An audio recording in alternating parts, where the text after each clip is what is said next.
करेंगे बड़ी खबर को आप तक और पहुंचाएंगे जो कि सुशांत केस से जुड़ी हुई है, क्योंकि सुशांत केस में शिवसेना की सियासत सामना के जरिए बीजेपी पर निशाना साधा गया है। बिहार में विकास का मुद्दा गड्ढे में है। सियासत के लिए सुशांत का मुद्दा उठाया गया है। राजस्थान में ऑपरेशन कमल फेल हो गया है तो बीजेपी पर चौतरफा हमला सामना के जरिए शिवसेना ने एक बार फिर से किया है। बीजेपी पर हमला बोला और सुशांत मामले को बिहार विधानसभा चुनाव से जोड़कर रखा गया है। तो देखिए, सामना के जरिए ये बीजेपी पर हमला है, शिवसेना ने निशाना साधा है बिहार सियासत से इस मुद्दे को जोड़ती हुई। और जो भाषा महाराष्ट्र सरकार की अभी सामने आ रही है वही रिया चक्रवर्ती की भी भाषा आ रही है, क्योंकि रिया चक्रवर्ती ने भी इस घटनाक्रम को, सुशांत के मामले को बिहार चुनाव से जोड़ा था और महाराष्ट्र सरकार भी जोड़ रही है। तो ये गठजोड़ आप देख सकते हैं। सुशांत की इंसाफ की राह में बड़े बड़े लोग रोड़ा बन रहे हैं। रिया वही और बोल और कर रही है जो सोनिया सेना की तरफ से इशारा हो रहा है, यानी महाराष्ट्र के सत्ताधारी दल और रिया के बोल एक जैसे हैं। मूवी माफिया को बचाने के लिए इंसाफ की राह में राजनीति कैसे अड़ंगा डाल रही है, देखिए इस रिपोर्ट में।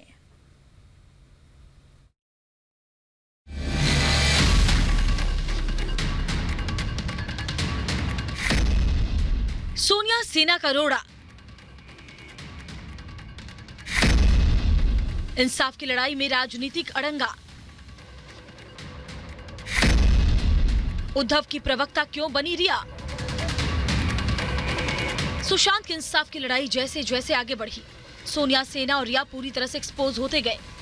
पहली नजर में सुशांत दिशा केस को आत्महत्या बताने वाले अब नए नए कानून सिखा रहे हैं, नए नए अड़ंगे डाल रहे हैं, सियासी पैंतरेबाजी का खेल खेल रहे हैं।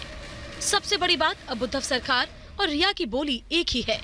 जो रिया बोलती है वही उद्धव सरकार, जो उद्धव सरकार वही रिया। पहले संजय राउत ने कहा सुशांत केस में राजनीति हो रही है, अब यही भाषा रिया बोल रही है। बिहार के डीजीपी का आप चरित्र देखिए क्या है। वो सीधे एक पॉलिटिकल पार्टी के कार्यकर्ता है। वो चुनाव लड़े थे, बीजेपी का उम्मीदवार बने थे।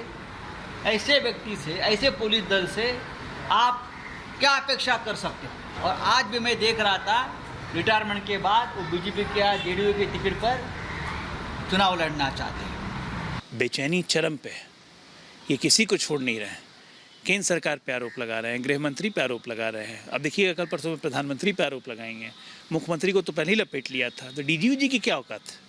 ये बेचैनी चरम पे है, इनकी बेचैनी चरम पे है, जो साफ दिखाता है कि दाल में काला नहीं है, पूरी की पूरी दाल काली है। उद्धव सरकार सीबीआई से सहमी,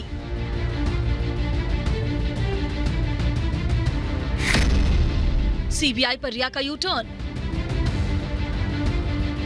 ट्वीट पर केंद्रीय गृह मंत्री से सीबीआई जांच मांगने वाली रिया बदल गई। रिपब्लिक भारत के सच के खुलासे और स्टिंग ऑपरेशन के बाद वो छुप गई, तो महाराष्ट्र के गृह मंत्री ने सुशांत केस में बार बार सीबीआई जांच से इनकार किया। का जो केस है उसको मुंबई पुलिस तहकीकात इसकी कर रही है और कोई भी हालत में सीबीआई को ये केस देने का कोई प्रश्न नहीं उपस्थित होता। अभी जो एफिडेविट आया है कि ये मामला सीबीआई को नहीं जाना चाहिए, ये क्लियरली प्रूव करता है कि जो शुरू में इन्होंने सीबीआई की मांग की थी वो बिल्कुल झूठ मांग थी, उसमें कोई दम नहीं था और वो एक सिर्फ सिंपैथी गेन करने के लिए एक उनका एफर्ट था। अगर इस तरह का एफिडेविट इनका पड़ रहा है तो मेरे को लगता है कि इससे ज़्यादा एक्सपोजर वो अपना नहीं करा सकती थी। रिया ने बोली उद्धव की भाषा।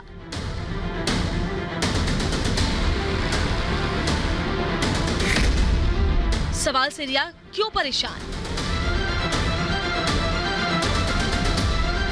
ईडी के सवालों के चक्रव्यूह में फंसी रिया चक्रवर्ती अब सीबीआई से भी डरी है, लेकिन उसे सबसे ज्यादा खौफ रिपब्लिक भारत के सच से है।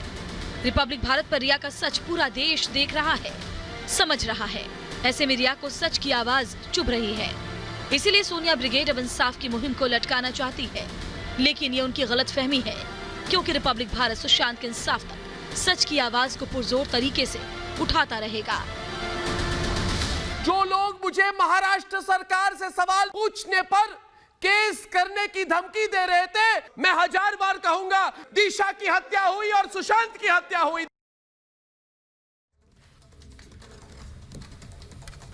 और उधर सुशांत केस में बिहार के डीजीपी गुप्तेश्वर पांडे का बयान आया है कि ये आपस की लड़ाई नहीं है। उन्होंने ये भी कहा कि सुशांत के पिता पर बयान दिया जो तथ्यहीन पुलिस बता रही है। मुंबई पुलिस का रवैया अव्यवहारिक है, ये भी बड़ी खबर आपको बता दें। सुशांत केस में बिहार डीजीपी ने यह अहम बयान दिया है। ये आपस की लड़ाई नहीं है, जिस तरह का आरोप मुंबई पुलिस लगा रही है। सुशांत के पिता पर बयान तथ्यहीन है, मुंबई पुलिस का रवैया अव्यवहारिक है, इस बात को साफ किया है गुप्तेश्वर पांडे ने।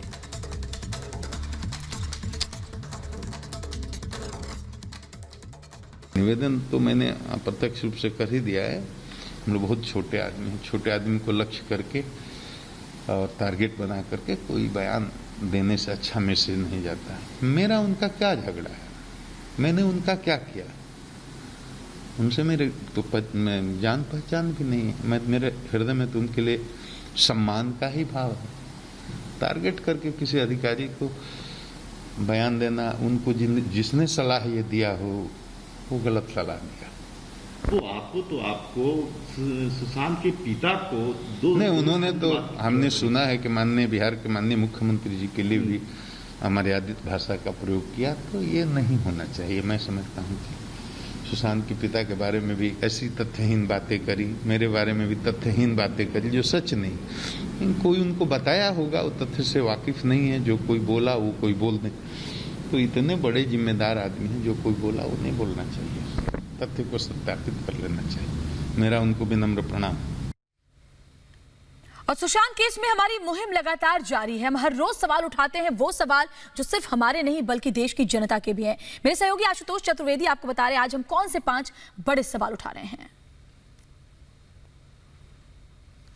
सुशांत मामले को लेकर रिपब्लिक भारत रोज 5 सवाल पूछता है जो कि जनता का सवाल होता है। आज हम फिर 5 सवाल पूछ रहे हैं और काफी महत्वपूर्ण सवाल है। नजर डालिए, आपको ग्राफिक्स के माध्यम से हम ये सवाल पूछते हैं और बताते हैं कि ये सवाल क्या है। सबसे पहला सवाल, जब जांच नहीं तो सीबीआई का विरोध आखिर क्यों? ये सबसे महत्वपूर्ण सवाल तो ये देश की जनता जानना चाहती है। ऐसा क्या है कि आप इसका विरोध कर रहे हैं? बिना एफआईआर 56 लोगों से क्यों की गई पूछताछ? ये अपने आप में सबसे बड़ा सवाल।